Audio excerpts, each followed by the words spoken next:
Okay, so we're going to move into kind of our data representation unit a little bit. So we're done with quadratics, done with linear, we're done with all that function stuff, and we're going to start talking about data. Okay, starting with two-way frequency tables. These are just tables with two categories in it. Okay, every table we've done so far has been a one-way frequency table. We just don't call it that. So let's start by talking about two-way frequency tables. We're going to define two-way frequency tables as a table used to present data. Okay. So a table used to represent or present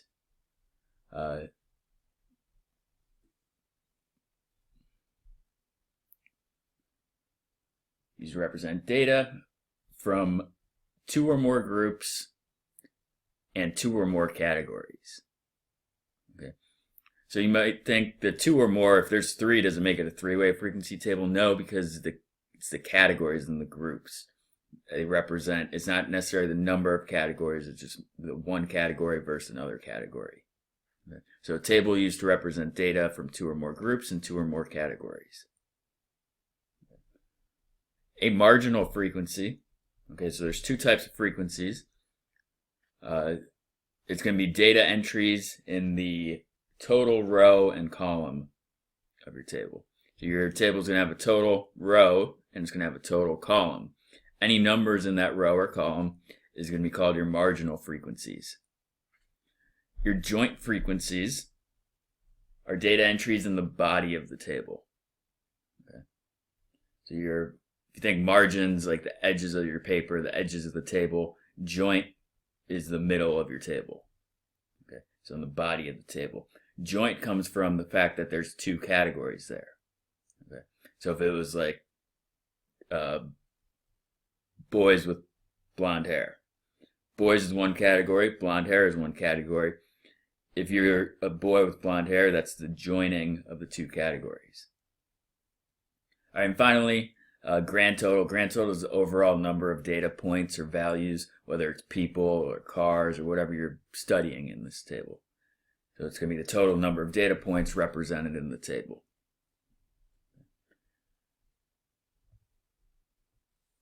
And finally, a two-way relative frequency table. So we're just adding the word relative in this problem. So frequency tables tell you the number of times that category occurs. Relative frequency tables display a percent or a ratio compared to the total. Okay. So in a two-way relative frequency table, instead of having your grand total being the overall number of data points, your grand total is going to be the most percent, the biggest percent, which is going to be 100%. Okay. That's the only difference is relative means percentages and ratios. Okay, so let's look at our first example here. It says the middle schoolers surveyed. It found that 30 out of 75 seventh graders buy their lunch. 25 out of 76 eighth graders do not buy their lunch. And then create a two-way table to summarize this data. Okay, so for a two-way table, again, you're going to have you have groups and then you got categories, and you're going to have at least two of each. This one has exactly two of each. Okay, so we got to start by constructing our table. I drew the box here for you already. Okay, this top left corner is always going to be blank. Okay. There's never anything in that top left corner. Now we need to put our categories in. Okay, so we have, we're not given a lot of information, or we're not given like a long paragraph, but we are given there is a lot of things we could pick out of this example problem. Okay, well first let's figure out the two groups. Our two groups are seventh graders and eighth graders. So I'm going to put those in the rows. Rows always go across, columns go up and down.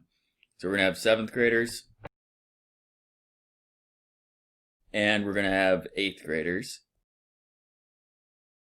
So what's going to go in that last box? Well, that's going to be the total. So these are kind of the total middle schoolers. So you can put middle schoolers, usually you put total. Okay, so those are our groups. What are our categories? Our categories are, looks like it's buying lunch and not buying lunch. Okay. So they give us information about seventh graders who buy lunch and eighth graders that do not buy lunch. So those are going to be my two column categories. So we'll say buy lunch and do not buy lunch. We'll just put do not. Okay. So what's going to go in that last column? Again, it's going to be total. All right, so now we have to fill in our fill in the data for each category. So what do we know? What are we told? The first part says that 30 out of 75 7th graders buy their lunch. Okay, so 30 is got to go where 7th graders and buy lunch intersect. So it's going to be your 7th grade row, your buy lunch column is going to be 30. Okay. All right, and we also know the total because it said 30 out of 75. That out of number is always going to be your total. So 75 total 7th graders. So you go to the 7th grade row, the total column, 7th grade, 75 total 7th graders. Okay, what else do we know? Well, we could deduce that if 30 7th graders buy their lunch and there's 75 total 7th graders, we could figure out how many do not buy their lunch by just doing 75 minus 30. Okay, because we know buying lunch plus do not buying lunch has to add up to your total. So 75 minus 30 is 45. Okay. What else was told? The second number part was that 25 out of 76 8th graders do not buy their lunch. Okay. This was do not buy their lunch. So go to do not in 8th grade. Wherever the do not in 8th grade rows and columns cross is going to be our 25. So 8th grade row, do not buy lunch column gets 25. And we know the total was 76 total 8th graders. So once again, we could figure out how many are going to go in that missing box. So how many 8th graders buy their lunch? Well, it's going to be 76 minus 25, which is 51. So even though we weren't given every kind of bit of information, we could figure out each box, assuming we're given, the proper information. All right, well, we still have missing boxes here. So how do we find those? Well, the total row always has to be the column, two columns before it added up. So 70 plus 45 equals 75. Okay. And 51 plus 25 equals 76. Well, it works the same way for the columns. If you add down the columns, you should get the total. So if you want to find buy lunch, you do 7th graders that buy lunch plus 8th graders who buy lunch. So 30 plus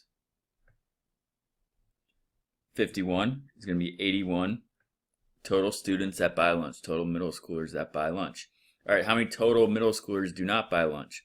Well, same thing, do 45 7th graders that do not buy plus 25 8th graders who do not buy. Add those together, you get 70. Okay. What about this last box? This last box is the grand total box. Okay, the grand total box needs to be all the totals added up. So same thing, 75 plus 76 should be the same as 81 plus 70. Okay. So both of those should match, and they do. It's 151. Okay. All right, so let's talk about some of those other frequencies that we defined. So we just said that this last box here is your grand total. Okay. That's your grand total. Total of all the totals. Okay.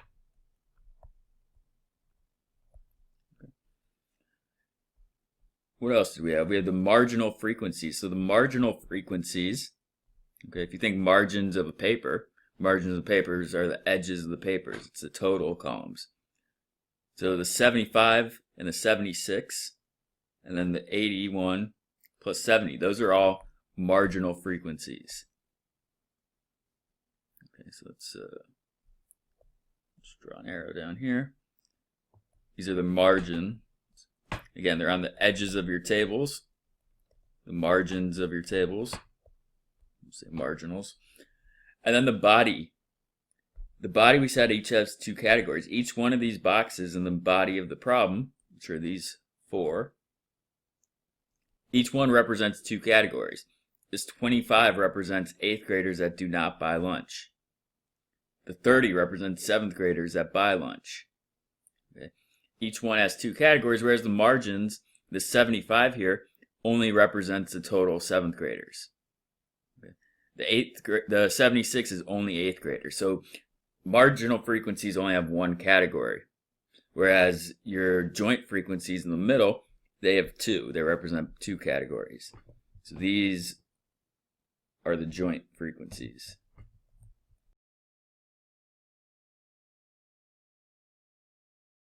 All right, so now let's answer some questions based on that, based on this table we created. How many total students were surveyed? Well, total students is going to be the grand total. Okay, so the grand total was 151. So that's how many total students were surveyed. So that's what a grand total problem will say. It'll say the total students. Doesn't give any specifics about the grade or whether or not they buy lunch, just how many total points of data were in this. What percent of students buy their lunch? Okay, this is, again, doesn't mention grade. It just mentions all students together. So this is a marginal question. What percent of students buy their lunch? You have to find the buy lunch labeling and find the total for that. So that's 81. But 81 isn't a percent. Okay. Remember, to find a percent, you have to be divided by the total. So we're going to do 81 divided by the total, which we found in the previous problem, which is 151. Okay. 81 divided by 151 is 0.54. We'll say 0.536. Okay. That's not really a percent, so you multiply that by 100, or just move the decimal 2 spots over, and you get 53.6%.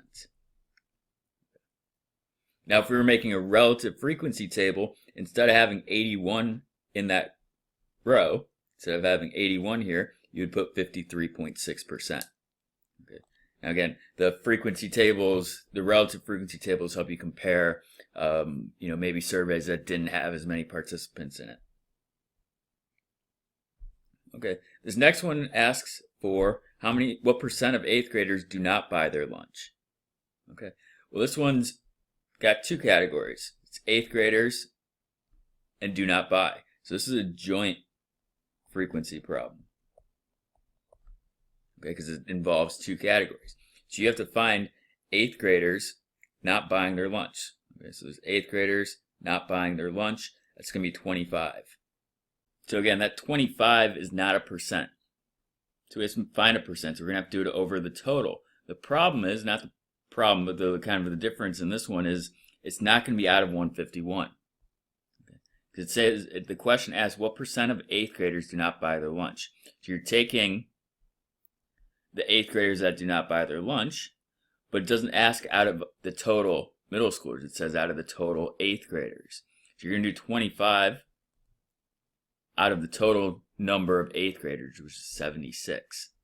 So what percent of 8th graders buy their lunch is 25 over 76.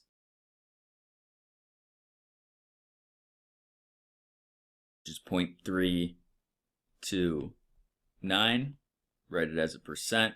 You get 32.9%. All right, and the last question, it says 75 7th graders were surveyed, but there are 123 in the school. How many would you predict do not buy their lunch? Right, so how many 7th graders do not buy their lunch? We're going to have to go from a relative frequency, and we're going to use it to infer what would happen to the bigger population. This is how we use statistics to kind of make predictions. So first, let's figure out how many 7th graders do not buy their lunch based on this survey, based on this table. Okay. So let's get 7th graders who do not buy their lunch. So 7th graders do not come, that's 45. So 45 is going to be the top number. And we're basing this solely off 7th graders. So our bottom total is going to be the 75 7th graders. So 45 out of 75 in this table. Now again, this table only surveyed 75 7th graders, but it says there's 123 in the school. When you take a survey, you don't survey everyone. If you can, you would, but a lot of times you can't survey everyone. So you use a smaller, what's called sample. So we do 45 over 75, and we get a percentage or decimal ratio of 0.6. So that 0.6 as a percent is not 6%, it's 60%. So according to this table, according to the 75, 60% of 7th graders do not buy their lunch. Now to convert it into the 123, we're just going to do 60%. Now again, the reason you do samples is to infer about the bigger population. So if 60% of people that you survey don't buy their lunch, you could assume that 60% of everyone doesn't buy their lunch, or 60% of all 7th graders doesn't buy their lunch. So you'd have to do 60% of the total 123. 60% of 123. Mathematically, that means 0.6 times 123. In math, the word of always means multiply. So 60% of 123 would be 0.6 times 123, and you would get 73.8. Now obviously you'd want to kind of round that up to 74, or round it down because you can't have 0.3 or 0.8 of a student. Actually, let's label that better. So we'll say 74 7th grade students. Again, it's not all students, it's just specifically the 7th graders. All right, so that's two-way frequency tables. Okay, you got you're gonna have two categories. Now again, the two categories don't represent, the number of rows and columns. It just means we had our two categories being grade and then buying lunch. Okay, we could have had more grades. We could have had 7th grade, 6th grade, 12th grade, 10th grade, 9th grade, whatever grade. Could add 12 different grades in this table. It would just mean a bigger table. But it's still the category being grade level versus buying lunch. Those are the two categories, the two ways of your frequency table.